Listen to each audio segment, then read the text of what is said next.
ఇవాళ అన్ని వర్గాల వారికి న్యాయం చేయాలి అనేటువంటి తపన ఎన్డీఏ పరిపాలనలో కనపడుతుంది.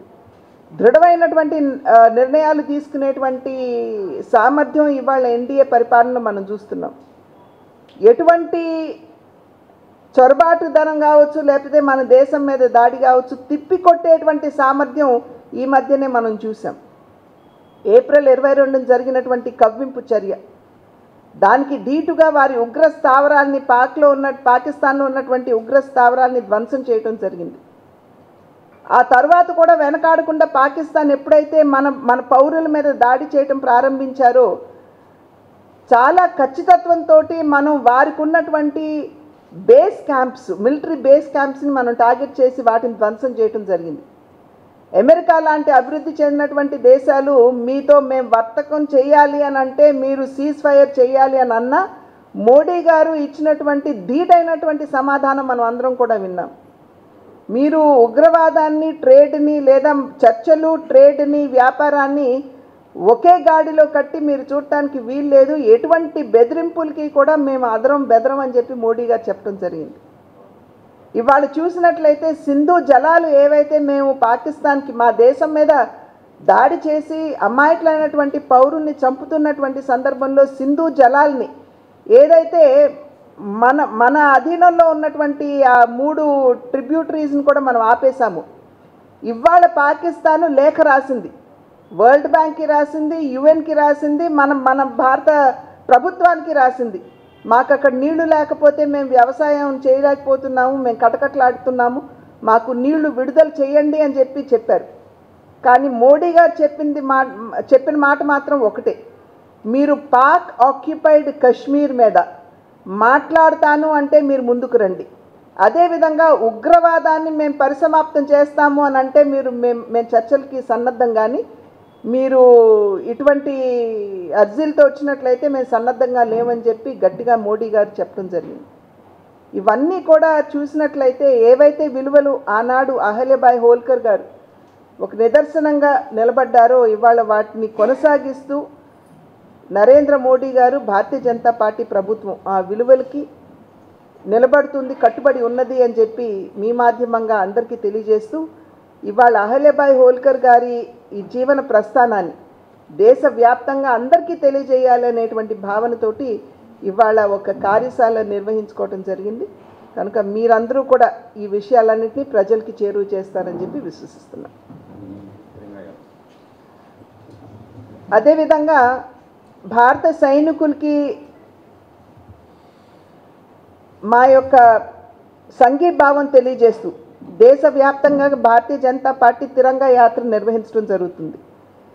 రేపు అంటే 16వ తేదీన, అంటే కొన్ని జిల్లాల్లో చేసినప్పటికీ రాష్ట్ర రాజధానిగా ఉన్నటువంటి ఈ ప్రాంతంలో కూడా తిరంగా యాత్ర నిర్వహించాలి అని చెప్పి నిర్ణయించడం జరిగింది.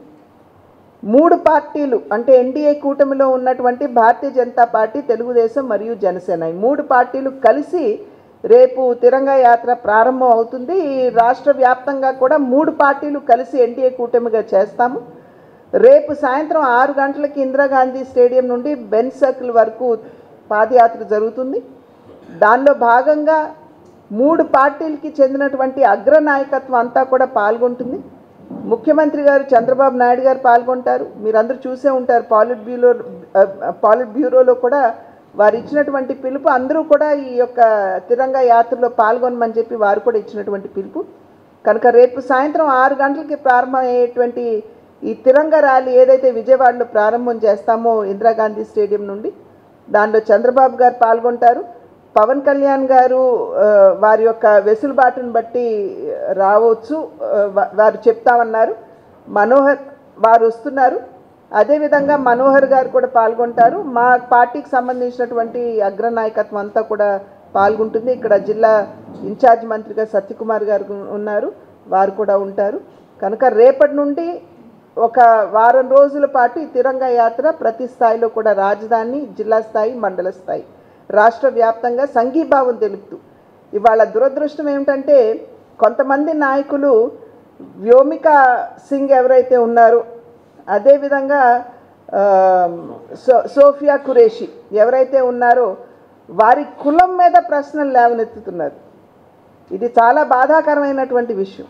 ఒక పక్క వారు దేశం కోసం అక్కడ సరిహద్దుల్లో నిలబడి వారు పోరాటం చేస్తూ ఉంటే, ఇక్కడ వారి కులం పేరు మీద ప్రశ్నలు లేవనెత్తడం అనేది ఇది చాలా బాధాకరమైనటువంటి విషయం. అదేవిధంగా నిన్న కపిల్ సిబల్ గారు ప్రశ్నిస్తారు, అమెరికా మూడో దేశం మన దేశ ఆంతరంగిక వ్యవహారాల్లో ఎలా చొచ్చుకొస్తుంది అని చెప్పి వారు వేసినటువంటి ప్రశ్న. ఎందుకంటే ట్రేడ్కి ముడిపెట్టారు కాబట్టి ట్రంప్. అయితే కపిల్ సిబల్ గారు చరిత్ర మర్చిపోయారేమో, అసలు కశ్మీర్ని తీసుకెళ్ళి మూడవ వారి దగ్గర యుఎన్లో పెట్టినటువంటి వారు ఎవరు? జవహర్లాల్ నెహ్రూ గారు. బహుశా ఆ విషయం ఆయన మర్చిపోయారేమో, ఆయన ఒక్కసారి గుర్తు చేసుకుంటే బాగుంటుంది. అదేవిధంగా ఇంతకుముందు విపక్ష నాయకులందరూ కూడా మేక్ ఇన్ ఇండియా అంటే ఏమిటి, రఫేల్ నిజంగా ఉందా అంటూ రఫేల్కి నిమ్మకాయలును పచ్చిమిరపకాయలు ఏలాడి తీసినటువంటి బొమ్మలు కూడా ప్రదర్శించారు. కానీ ఇవాళ చూసినట్లయితే వారికి నిజంగా చెంపపెట్టుగా అసలు రఫేల్ అంటే ఏమిటి, S-400 అంటే ఏమిటి, మేక్ ఇన్ ఇండియా అంటే ఏమిటి అనేటువంటి విషయాన్ని వారికి వాళ్ళ నిజమైనటువంటి రుజువు మొన్న జరిగినటువంటి యుద్ధంలో కేవలం వాళ్ళకి కాదు ప్రపంచమంతా కూడా చూసినటువంటి విషయం. కనుక మనం మాట్లాడుతున్నప్పుడు మన దేశం కోసం ప్రాణాలు అర్పిస్తున్నటువంటి సైనికుల్ని అవమానపరుస్తూ వారిని చిన్నపరుస్తూ మాట్లాడటం అనేది ఇది సమంజసమైనటువంటి విషయం కాదు.